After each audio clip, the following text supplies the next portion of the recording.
It was a nice sunny morning, and young Bao, Harvey and Alfie were working on a new crossing. I hope this looks as good as it's meant to be. It's meant to be automatic, said Harvey. We just need that gate from you, young Bao. Here it is, said young Bao as he added the gate in. All right, now lift this up, and boom. I think we finished. Well, when's the grand opening of it? It's meant to be soon, I hope. Alright, come on you lot, let's test it out, said Harvey. Harvey pushed through the gate and it opened slightly. Young Bao smiled. It worked. Before long, young Bao, Harvey and Alfie all left with their trains. Off to finish our next job, are we? Alright, said Alfie, as he spun around and quickly raced away.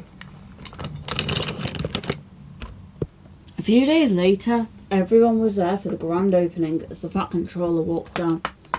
Alright everyone, I think you know what's going on. We have a brand new crossing on the railway. I hope it's a nice looking crossing, said James. All the other ones look a bit too bland. Oh, it's probably all fine, as long as it does the job, said Toby. Well, as long as it's safe, said Duck. I don't want to get stuck in the gates again. Oh yeah, Duck, of course you'd get stuck in the gate, said Gordon. That's never happened to me. You did smash through a station wall, laughed Percy. Enough, shouted the Fat Controller. We are going to be doing a demonstration to show you how this crossing works. Bulgy, take it away, said the Fat Controller as he walked away. Bulgy rolled through over the crossing. The gate shut automatically. Duck, your turn. Duck rolled through as well. The gate shut automatically again. What happened, sir? It just did what a normal crossing does, said James.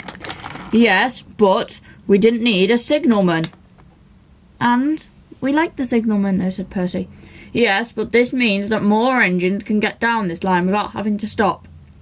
Meaning that we can have the stations be more staffed than having the people have to work on these crossings. It does look nice, but are we sure it's going to last, said Emily. It will be fine. It's revolutionary, chuckled the Fat Controller. Oh no, not you too, sir. Anyway, everyone, you all better get back to work, since this crossing won't pay for itself. The Fat Controller walked away. What does that mean, said Percy. What it means is the Fat Controller used all his money on that crossing. No, that's not what it means, Gordon. Now, get ready to pull the express or you'll be late. Gordon scoffed as Arthur puffed backwards. Followed by Gordon. The crossing was a success, or for a bit it was. As the crossing was getting used more and more, the engines used it. But soon trouble began. Percy stopped a bit too early and the gates wouldn't open for poor Caroline. Excuse me, Percy. Oh, sorry, Caroline. Then, a few days later, Arthur was heading down the crossing, but Trevor was still going through the gates.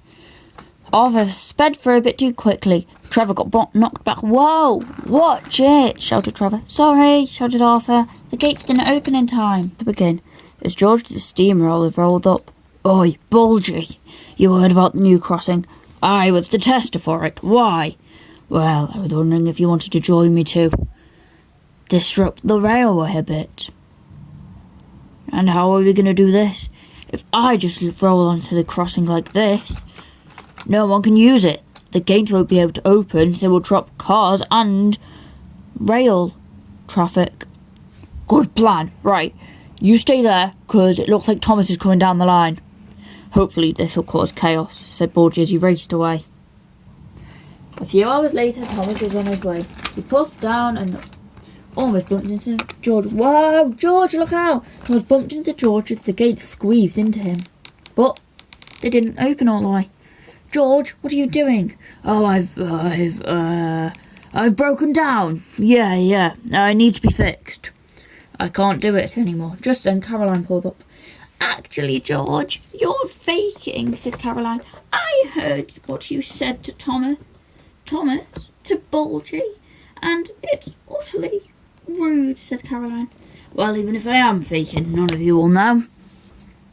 And you can't move me, poor old Caroline. I can try. Caroline tried with all her might, but... Oh, he's right, Thomas. I can't move him. You can't move him, but I know who could move him. Who?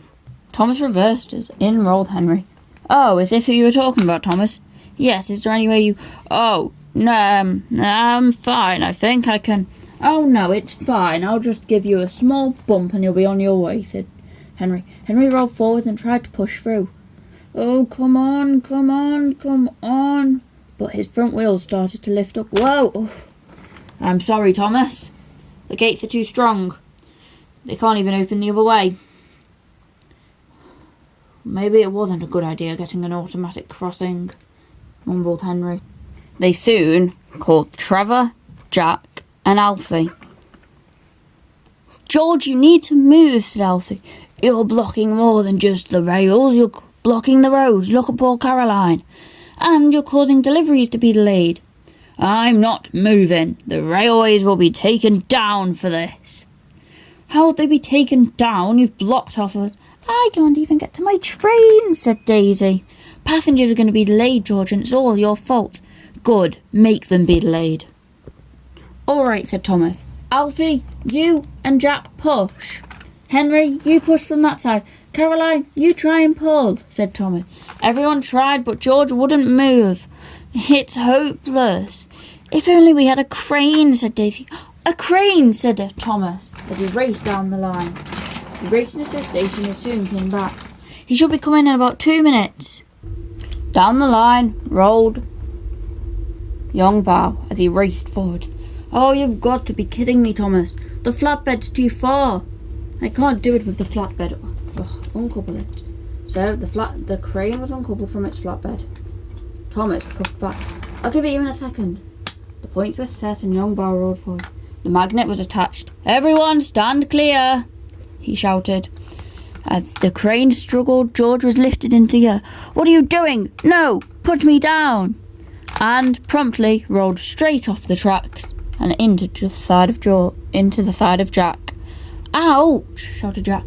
It wasn't my fault. Oh, Harvey should be coming to see how the gates are. Before long, Harvey arrived, followed by Arthur. The fat controller stepped out. What on earth happened? I've been getting complaints all day about delays. Sir, it wasn't our fault, said Thomas. It was George's, said Alfie. Sir, I hate to break it to you, but because of George being in front of the gate, the automaticness of it has broken. It's going to have to be manually closed and open from now on until we can get it fixed. George, do you know what you've done? George turned to Sir. I did it for the end of the railways, and it wasn't just my fault, sir. Bulgy was in on it. Bulgy? Really? But he wasn't even here, said Jack. He's probably escaped somewhere, sir. Although, I would have done the same. Well, George, I'm disappointed in you, and for your punishment, you are going to be used as the automaticness. As a punishment, George, I'm going to make you useful. How? Harvey, do your thing, said the fat controller as he walked away. The next day, George was finally put to use. Thanks for keeping the crossing working, smiled Thomas as he puffed by. Ridiculous. Oh, can I just get past? Oh, thanks, George. And